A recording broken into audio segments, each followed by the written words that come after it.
We're counting down the top 10 industrial accidents ever captured on security cameras.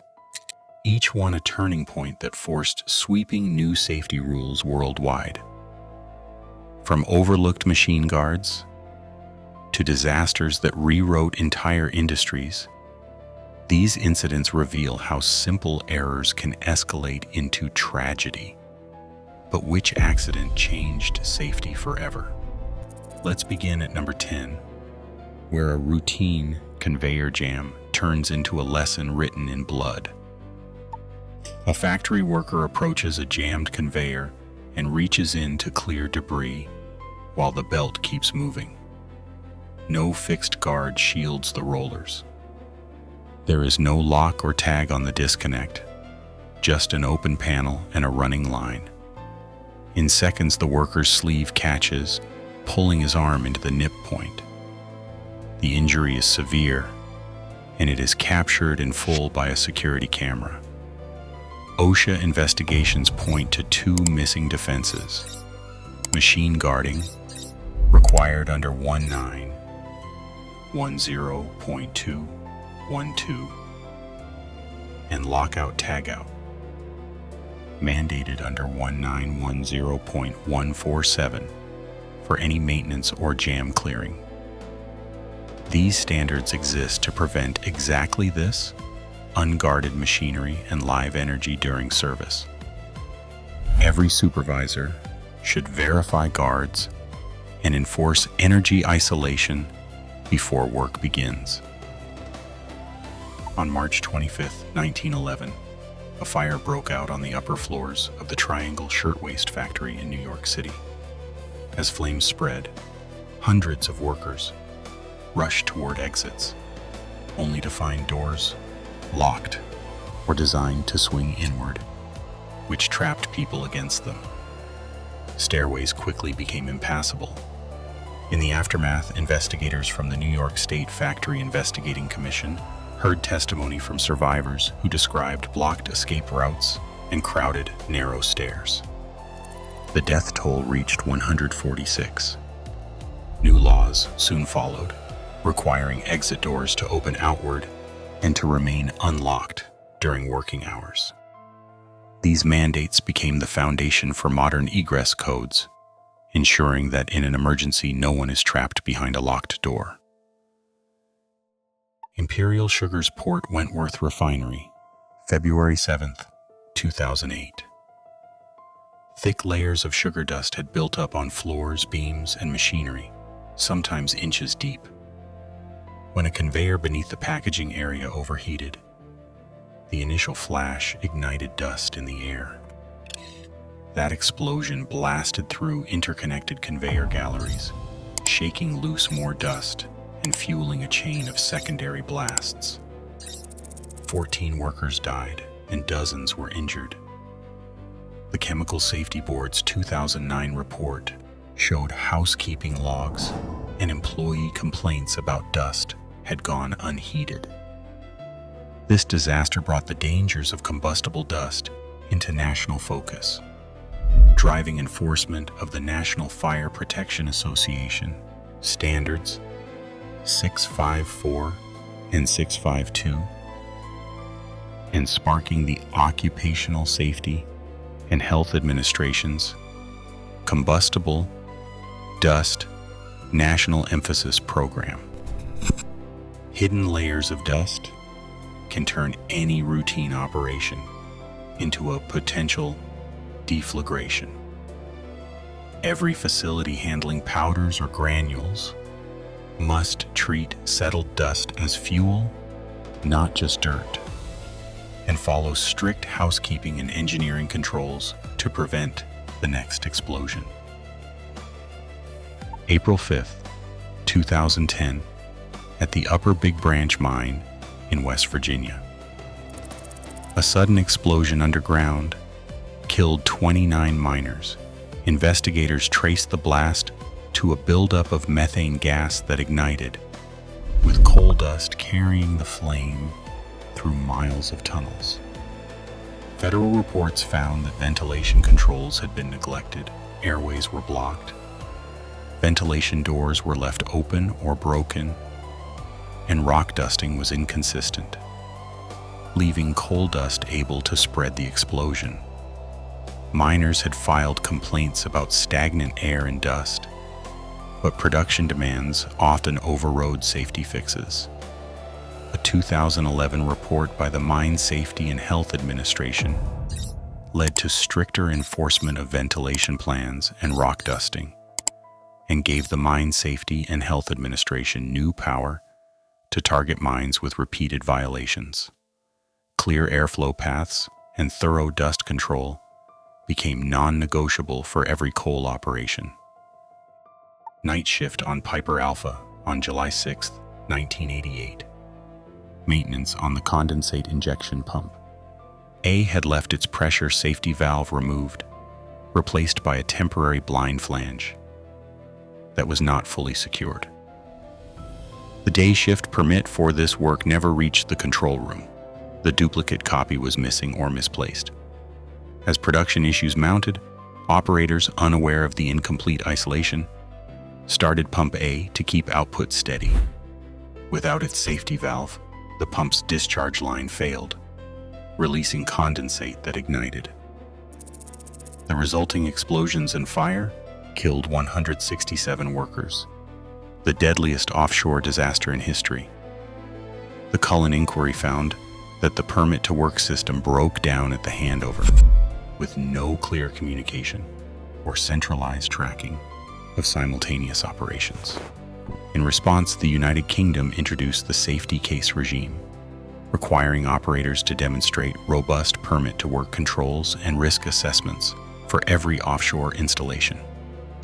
Today, offshore safety rules demand rigorous permit to work discipline and full shift handover accountability to prevent another Piper Alpha. On March 23, 2005, BP's Texas City refinery is starting up the isomerization unit after maintenance. The raffinate splitter tower fills beyond its safe limit, but operators, overwhelmed by hundreds of alarms that are ignored or suppressed, miss the rising danger. Liquid hydrocarbons spill into the blowdown drum and vent to the atmosphere instead of a flare. Within minutes, a dense vapor cloud forms and drifts across the site. Trailers packed with workers stand inside the known blast zone. At 1:20 in the afternoon, the cloud finds an ignition source. The explosion kills 15 people and injures nearly 180 people, most inside those trailers. The Chemical Safety Board's investigation found that alarm overload and unreliable indicators left staff unable to spot the hazard in time. The Baker panel later reported that BP's focus on personal injury rates had masked deeper process safety risks.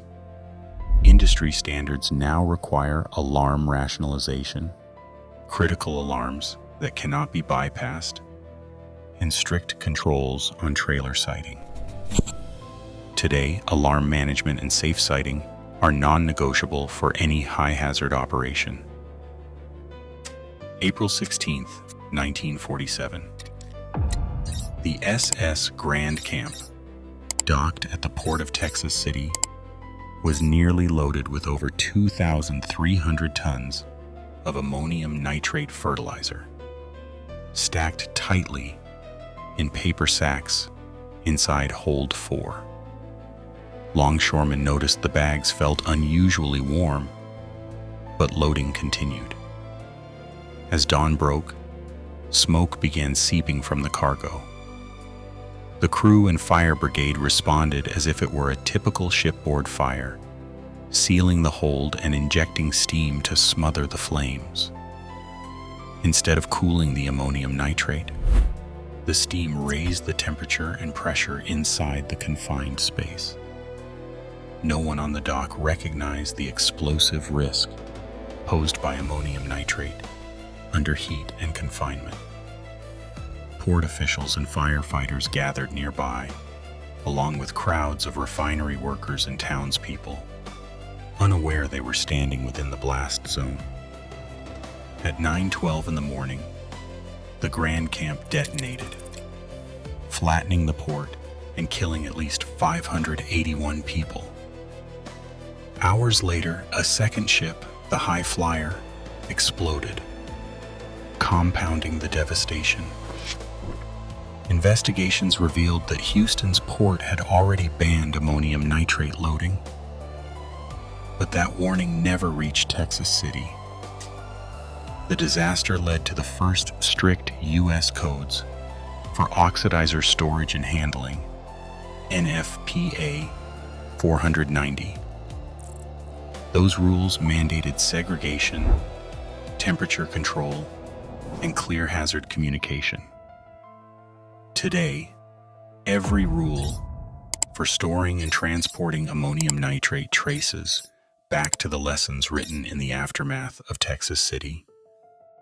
April 26, 1986, Chernobyl Unit 4, Northern Ukraine.